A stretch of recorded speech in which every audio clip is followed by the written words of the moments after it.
Bonjour nos Congolais. Aujourd'hui, nous allons parler d'un sujet qui pique, qui dérange, mais qui mérite tout de même d'être mis sur la table. La pire escroquerie. Oui, parlons-en calmement, mais franchement.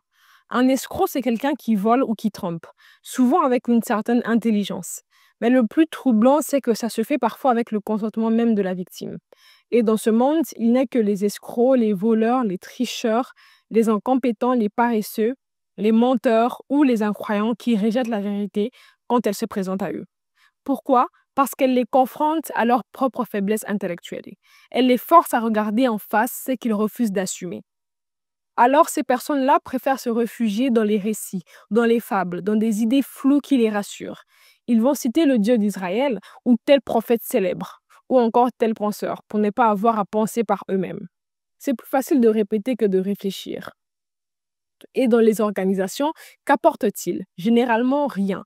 Ou alors ils apportent corruption, vol, mensonge, trahison. Rarement de la construction ou de la vérité, parce qu'ils ont peur de la vérité. Elle les oblige à se remettre en question. Et devinez où on retrouve souvent ce profil?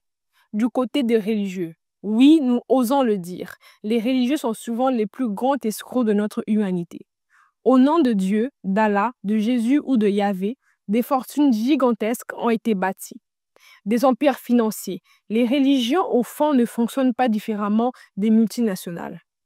Et elles s'appuient sur des principes bien concrets, comme celui de Matthieu 25-29, car on donnera à celui qui a, et il sera dans l'abondance. Mais à celui qui n'a pas, on notera même ce qu'il a. Est-ce vraiment cela, la justice divine? On est en droit d'en douter. Et puis, il y a ces versets bibliques qu'on lit parfois et qui choquent profondément. Ils ne parlent ni de paix, ni d'amour, ni de miséricorde. Ils parlent de violence, de punition, de mort. En voici quelques-uns.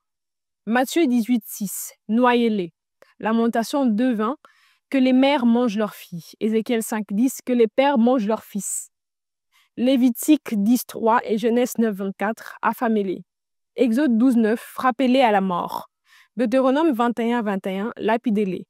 Josué 10,36, tuez-les par l'épée. Naoum 3,10, écrasez-les dans la rue. Matthieu 19,29, abandonnez-les. Apocalypse 2,23, tuez-les. Deutéronome 32,24, emprisonnez-les. Et la liste est bien longue encore. On ne peut pas ignorer tout cela. On ne peut pas continuer à croire sans questionner, sans discernement. Il n'y a aucun mal à barrer, à éliminer de nos textes ce qui ne reflète ni l'amour, ni la paix, ni la sagesse. Nous tendons vers la fin de notre épisode d'aujourd'hui et nous espérons que cela vous poussera à réfléchir. Pas à rejeter en bloc, mais à questionner. À ne pas gober, mais à comprendre. Merci de nous avoir écoutés, nos Congo Lissolois. À très vite pour un nouveau Lissolo. For all the African News Show. Stay tuned for Black history, society, and culture. Want to be entertained with more Black trivia and much more facts? Well, this is a place to go. Hey, did you know the first computer was made by a Black person? No, I didn't know. Where'd you find out? Congo Lissolo, where you can find more information like this and much more.